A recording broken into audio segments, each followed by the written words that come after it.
اپنی آنکھوں سے اللہ کی مددوں کو آپ اترتے ہوئے دیکھیں گے. غزوہ بدر میں اللہ نے کیسی مدد نازل فرمائی. صحابہ نے اپنی آنکھوں سے فرشتوں کو اترتے ہوئے دیکھا. حضرت عبداللہ ابن عباس اپنی آخری عمر میں نابینا ہو گئے تھے. محدثین فرماتے ہیں کہ علماء فرماتے ہیں کہ چونکہ بدر میں انہوں نے اپنی آنکھوں سے فرشتوں کو اترتے ہوئے دیکھا تھا. جو فرشتوں کو دیکھ لیتے ہیں زندگی میں کہ اللہ تعالیٰ آخری میں ان کو نابینا. اپنی آنکھوں سے فرشتوں کو اترتے ہوئے اللہ کی مدد ہے قدم قدم پر.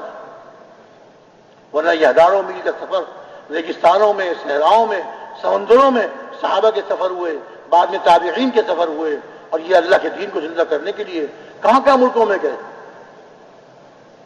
ہمارے بزرگ حضرت مولانا نذر الرحمان صاحب مدد العالی اللہ تعالیٰ ان کو صحت عافیت، ان کی عمر دراز فرمائے، صحت و عافیت کے ساتھ بیان کرتے تھے. پہلے جب صحت کے زمانے میں بیان فرمایا کرتے تھے، فرماتے تھے کہ چین تشکیل ہوئی ان کی، اور گلگت کے راستے سے داخل ہوئے، اور جہاں ان کی تشکیل تھی وہ علاقہ ریل میں 2 دن 2.5 دن مسلسل دن رات سفر کرنے کے بعد وہاں پہنچے. 2-2.5 دن ریل میں مسلسل سفر کرنے کے بعد اس علاقے پہنچے جہاں تشکیل تھی. وہاں میت شروع فرما دی، مسلمانوں میں میت کر رہے ہیں. پھر ان کو پتہ چلا کہ یہاں اس شہر میں قبرستان ہے، اور اس قبرستان میں ایک صحابی کی قبر ہے. بڑے خوش ہوئے، چلو صحابی کی قبر پہ جانا چاہیے، اس کی زیارت کرنی چاہیے، دعا مانگنی چاہیے اللہ سے دعا مانگنی چاہیے. وہ قبرستان کہاں ہے، وہ قبر کہاں ہے؟ اب ان کی زبان نہیں جانتے مقامی لوگوں کی. ایک ساتھی مولانا خود سنایا کرتے تھے، ایک ساتھی زمین پہ بیٹھے، ایک چین والے کو بلایا اور ایک چھوٹی سی لکڑی لے کر زمین پہ رکھی اور اس سے مٹی ڈالی، قبر کا اشارہ بنایا. اس سے پوچھا اشاروں سے یہ کہاں ہے؟ وہ ہنس پڑا اس نے ایک طرف اشارہ کیا یہاں جاؤ، ادھر مڑ جانا، آگے قبرستان آ جائے گا. آگے پہنچے تو قبرستان آ گیا. اب قبرستان میں تلاش کیا تو ان صحابی کی قبر اس قبرستان میں مل گئی. ان کا نام حضرت سعد بن ابی وقاص رضی اللہ تعالیٰ. ایک تو مشہور سعد بن ابی وقاص ہیں، وہ تو دوسرے ہیں، یہ کوئی اور صحابی ہیں، ان کا نام بھی سعد بن ابی وقاص. ان کی قبر وہاں، ان کی قبر پہ پتھر کا کتبہ لگا ہوا ہے کہ یہاں پر آئے تھے، اکیلے آئے تھے. مدینہ منورہ سے چلے، اب کیسے چلے اکیلے؟ کن کن ملکوں کو پار کیا، کن کن دریاؤں کو، کن کن پہاڑوں کو اور کن کن سمندروں کو پار کر کے وہ چین کے ملک میں پہنچے اکیلے. اور وہاں کلمے کی دعوت دینی شروع کی. الحمدللہ کچھ لوگ مسلمان ہو گئے، اللہ کے حکموں پہ چلنے والے بن گئے. زبان نہیں جانتے تھے لیکن جذبہ تھا، اللہ پہ اعتماد تھا، اللہ پہ توکل تھا، اللہ ان سے کام لے رہے تھے. کچھ ایسا گزر گیا، چند سال گزر گئے، میں سناتے رہے، چند سال گزر گئے. اب ان کے دل میں پیارے نبی صلی اللہ علیہ وسلم کی زیارت کا شوق پیدا ہوا. چین والوں سے کہا کہ میں مدینہ منورہ جان چاہتا ہوں، حضور کی زیارت کروں گا پھر آ جاؤں گا واپس. انہوں نے کہا دیکھیے یہاں بہت کام باقی ہے. کیا میں بھی دیکھ رہا ہوں کام بہت باقی ہے، مجھے واپس نہیں جانا چاہیے، لیکن مجھے حضور کی زیارت کا بہت شوق ہو رہا ہے. بات دیر ناخواستہ انہیں اجازت دے دی، رخصت کر دیا ان کو. چلتے چلتے چلتے جب پہلا اسلامی ملک آیا اس میں داخل ہوئے، اور وہاں مسلمانوں سے پوچھا کہ حضور کا کیا حال ہے، کہ حضور کا تو وصال ہو چکا.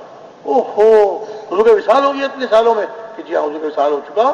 اور حضرت ابوبکر صدیق رضی اللہ عنہ ان کے خلیفہ.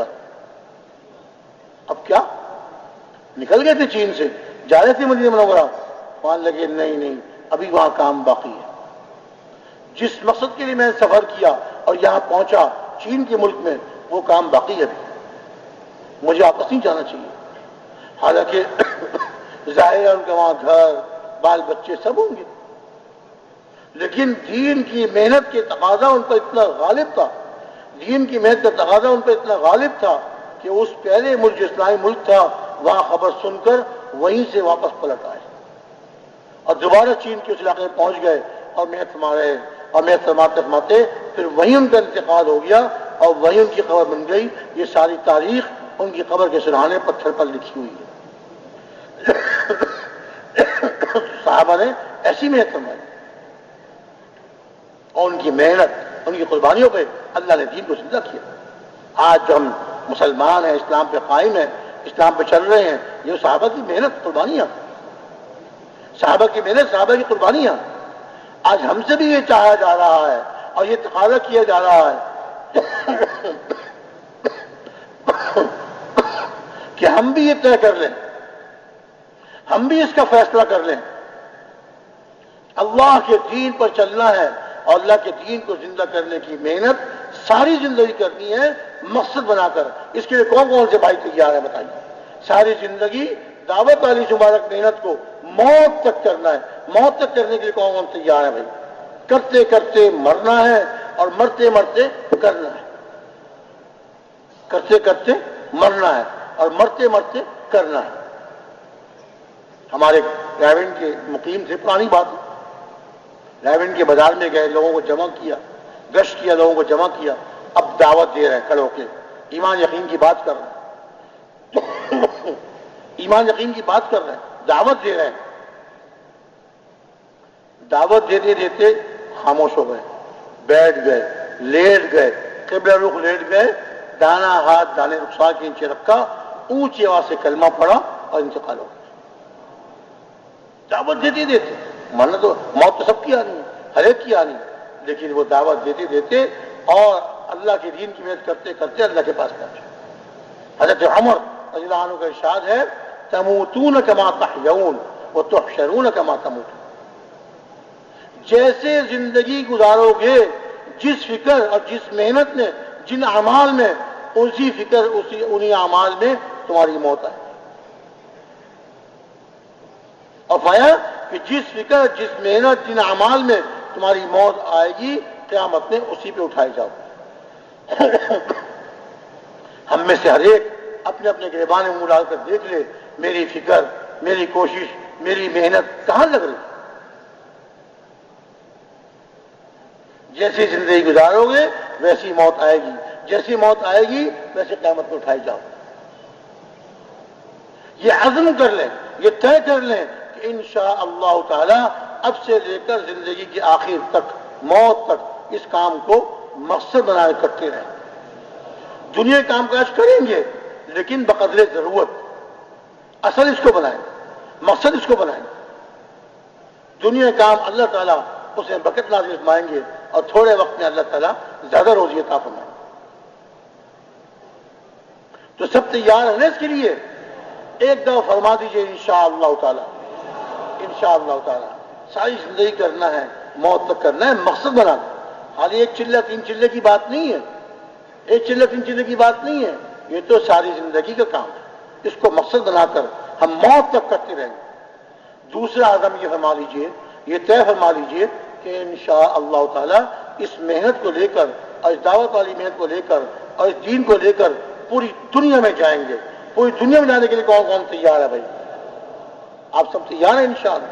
اللہ تعالیٰ قبول فرمائے، آسان فرمائے. اب تو آپ حضرات نے ساری زندگی کا بھی عزم کر لیا اور پوری دنیا میں جانے کا عزم کر لیا. اللہ ہم کو لے جائیں گے. دنیا میں جانے کے لیے اپنی جیب پہ نگاہ نہ کریں، غیب پہ نگاہ کریں. اللہ غیب سے انتظام فرمائے.